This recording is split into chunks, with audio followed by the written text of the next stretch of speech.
Beato 2.0.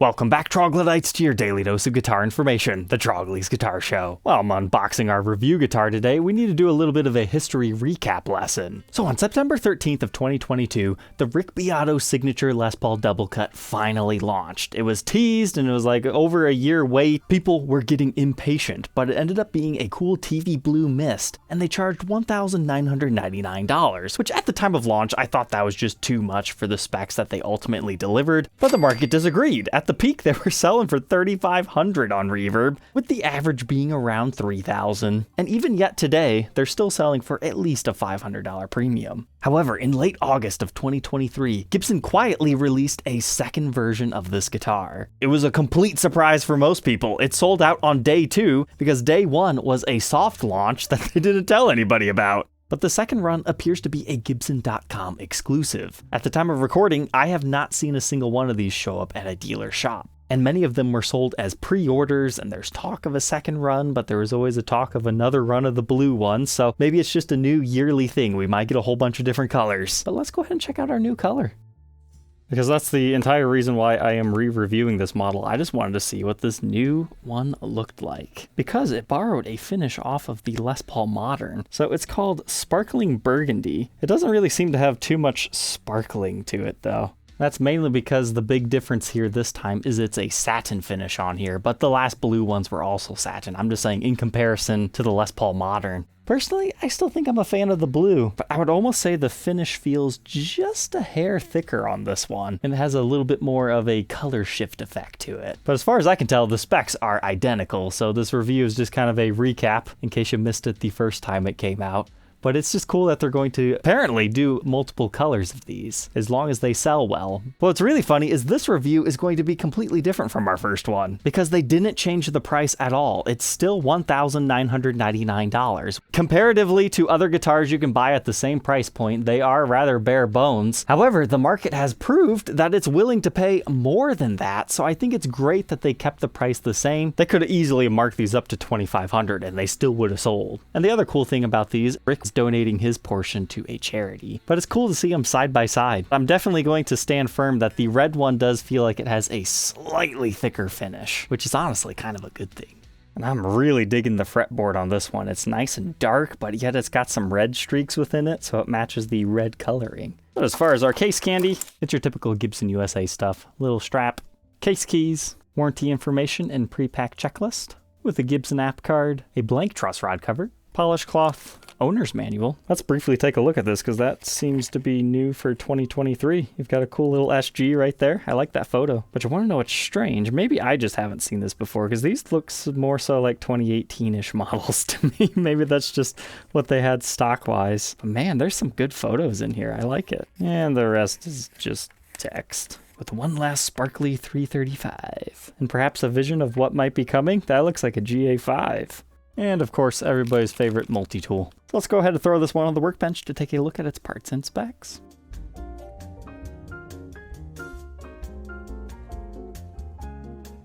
Alright, let's see if anything changed. Starting with our pickups. We've got the rhythm and lead P90 soap bars with similar dates. And readings of 8K ohms in the bridge, 7.98 in the neck, and 4 in the middle. As far as the pickup routes themselves, they look like this. And inside each cavity sleeps a metal base plate, so if you wanted to put mini humbuckers in one of these, you could. But it's interesting how they route through the neck tenon right there. It actually is a long tenon. And here you can see where the neck joins into the body, usually covered by our pickguard. Similar things going on in our bridge pickup route. What this deeper route is for is your height adjustment screws. Because with a soap bar P90, they secure into here, and then they need room to go down as you're trying to lower the pickup.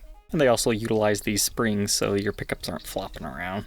But I was just telling you, you can use mini humbuckers. That's what these other screw holes are for. So pretty basic as far as that goes. However, one comment, these are the plastics from the factory without me even playing the guitar yet. They're kind of all scratched up. Maybe it'd be a good idea to put a protective film over top of that. In the long run though, doesn't really matter. I can only imagine the environmental impact that would have. But other manufacturers do it. If you always wanted to buy one of these and rip the pick guard off, here's what it's going to look like. You know what it reminds me of? The double cut Corvette that we had just recently documented, except for this time we don't have the carved top and all the ultra rounded over edges and string through body style. But hear me out. I think if you replaced all the black plastics to something that is a stark white, this would look really cool. But if for some crazy reason you wanted to leave it without the pickguard, you would have all these screw holes from where it secures to the top, and this particular one has more finish missing than in other areas. As far as our control layout, regular three-way toggle switch, 2 volumes, 2 tones, 1 for each pickup. We do have our modern bridge, utilizes our small Allen key adjustment if you want to use it like that. This is one of the very lightweight tailpieces by API. Same thing is true for our tailpiece, API and ultra lightweight. The pickguard's kind of the same way as far as the scratches go, but this does have a protective film over top of it. You can see it slightly lifting right there in the corner. Well, let's just take a second to appreciate the new color, because so far Gibson hasn't even made a new video about this, so that's why I wanted to have one good in-depth video about the Sparkling Burgundy version. That way you can make an educated decision whether you want to add one of these to your collection or if you'd rather go for the blue. Basically, it's just red.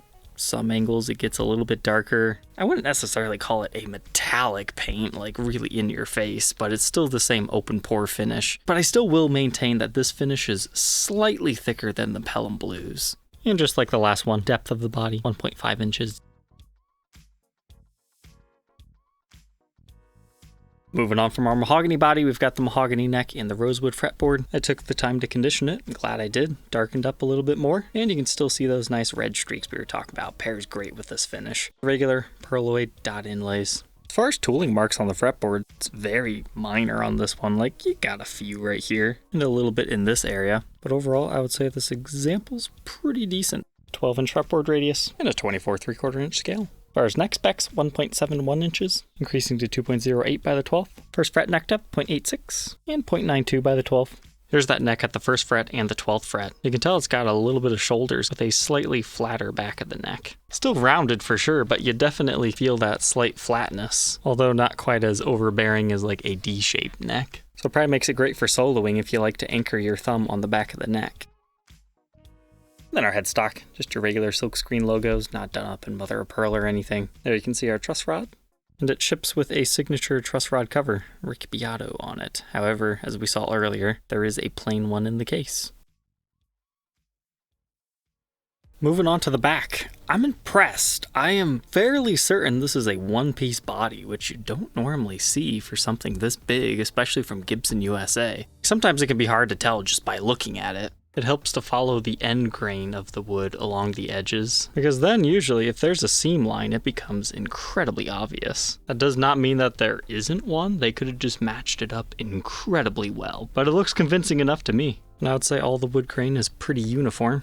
Again, it's kind of that dog hair-like finish. Almost gives off the effect of having a white grain fill at some angles. As far as the finish on the back, there's just one small defect. Right there, it kind of looks like they missed a spot, or that's a ding. What that appears to be is there's a small contamination within the finish that bumps up. So like a small wood sliver or a piece of dust or something. And that stuck up just enough as they were spraying it, it like shielded that one area. But honestly, you really got to be looking for that. But this control cavity is really neat. I like the way that they've stained it evenly. It doesn't look like a rush job in here. Got our Gibson branded pots with our orange drop capacitors. Our backplate also has protective film over it, but one thing I did kind of notice is that's quite a large ridge between where the plate ends and the rest of the body is. I suppose that's better than being too tight.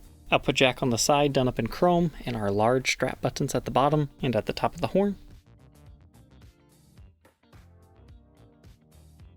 Moving on from there, we've got our mahogany neck, which you can similarly see the wood grain of. That'll vary example to example as well, but you do feel that while you play, and you've got the Gibson Deluxe style tuners with your small button tips. This one dates to the 216th day of 2023, initial batch number 189 for that particular day, made in USA. All said and done, our lipstick red one measures 7 pounds, 1.1 ounces. Let's go ahead, plug it in, and hear how it sounds.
Now that we know all about the new Rick Beato Red Double Cut, what are my final thoughts on this?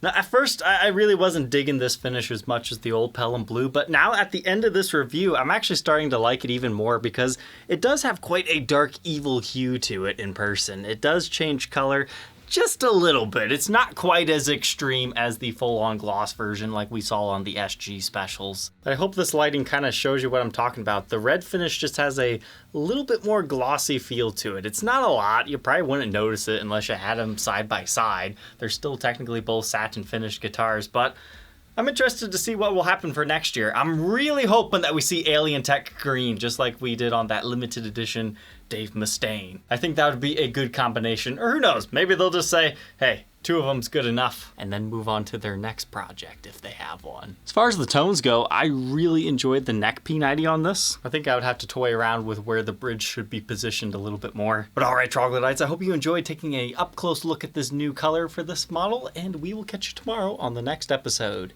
Take care.